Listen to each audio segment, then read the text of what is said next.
Guys, in the last video, I said to you that I'm going to keep digging further for the truth to try and get justice for Jay Slater. You see, Warren Slater indicated recently that he's not happy with the result that he's been given regarding his son. He's been posting things on his TikTok regarding this case, and he clearly shows his frustration within these videos. If you're interested in seeing Warren Slater's journal and you haven't already seen it, then it's on the playlist section of this channel.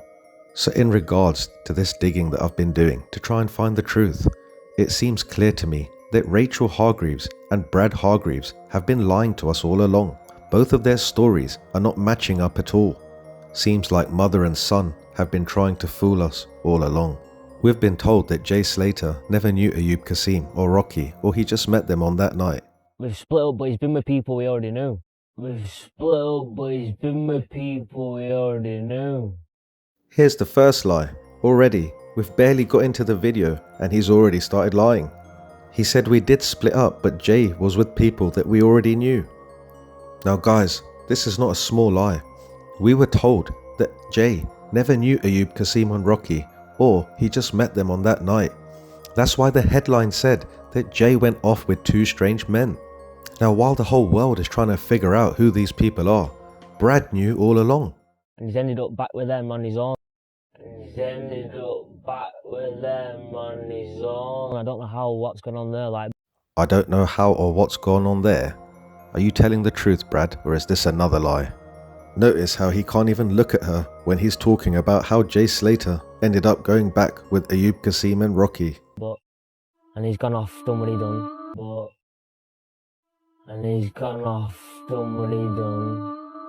He's gone off and done what he done. But what did he do, Brad? Why are you not telling us? Why are you being so vague? You obviously know more than what you're telling us. Notice how he stares into the space, looking away from the presenter, as if he's thinking about something really deeply. He's rang me halfway up going to their house. I'm staying here, I'll be back the next day. He's rang me halfway up going to their house. I'm staying here, I'll be back the next day. So I just thought I was going to be on the next day then. Well guys, you heard it yourself. Apparently, Jay knew these guys, according to Brad, and he told him that he's going to be back the next day. Is he telling the truth, or is he hiding something? Let's listen to his mother's side of the story, Racheal Hargreaves, and see if it matches up with her son's story. Today, she made an emotional appeal for anybody to help. Does Racheal know more than what she's letting on in this interview?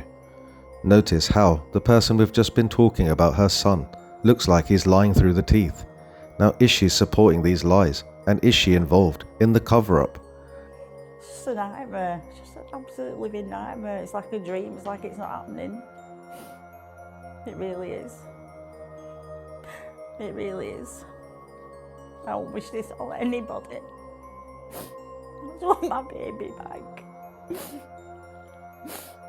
What would you say to people watching who... Just please, just anybody who can help, just look for him. It's a massive area up there, massive. It's over 48 hours now since he was last had any contact with anybody. He's out there somewhere, or somebody knows where he is.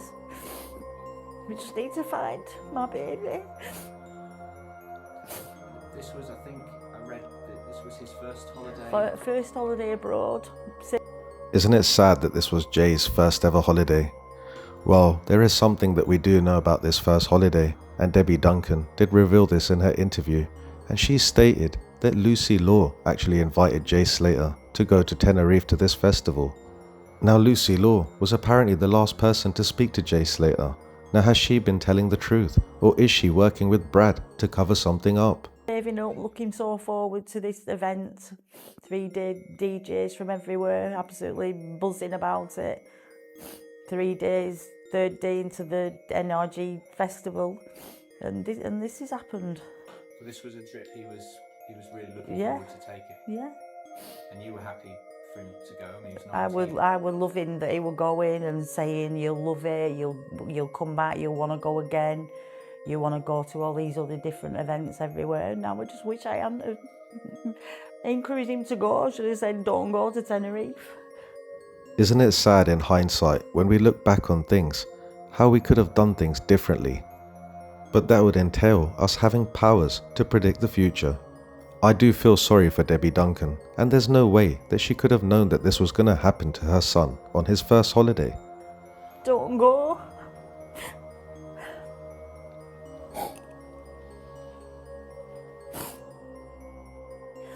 What's your sort of best explanation for what might have happened on Monday? I just think he was probably still in dire spirits, buzzing. He's not known where he is. He's not known the extent of the long journey that he went on to get up there. And he's just thought, still a bit, you know, I'm going to walk. And that's what apparently he said to his last person he contacted. You see, guys, this is where it all goes wrong. Because Lucy Law was the last person, apparently, to speak to Jay Slater, Debbie Duncan, Jay Slater's mother, has to go on that information. Now, if that information is inaccurate, or if it's untrue, then how can Debbie Duncan find out the truth about what really happened to Jay Slater? I don't really know where I am. I've got 1% left on my phone, but I'm just going to start walking. But there's civilization, it's a tourist national park. Somebody must have seen something. Somebody knows where he is, you know. Why didn't nobody see Jay Slater? It was a busy area. There were hikers in the area. There were people driving past. There were all sorts going on, but nobody seemed to have seen Jay Slater. So was he really there? Somebody may be keeping him. What if somebody was keeping Jay Slater all that time? And is that why the civil guard couldn't find Jay Slater's body? They had cavadar dogs, they had helicopters, they had drones, they had so many people searching the area, and yet they couldn't find him. A couple weeks in and they even called off the search because they declared that they just couldn't find where Jay Slater was. So how did they all of a sudden find his body 29 days later? It doesn't make sense. If you've already called off the search 2 weeks into the search, then how can you find somebody 29 days later? There is a serious red flag here. Against his will, I don't know. There's all sorts going on. Somebody may be keeping him against his will. I don't know. There's all sorts going on. Isn't that an interesting comment to make? I wonder if she knows more than what she's telling us. Or is that just what she said because that's what's going through in her head? Now, why would those thoughts go through her head? Well, you see, she also received threats when she landed in Tenerife. Could those threats have been real? You see, even if Jay was being held hostage somewhere at this point, and the family knew about this, they wouldn't be able to say because of Jay Slater's safety. I mean, could you imagine if Jay Slater was being held hostage and they said that they wanted ransom money and for Debbie Duncan not to say anything? The first thing that her and the family would be trying to do is to get the money together.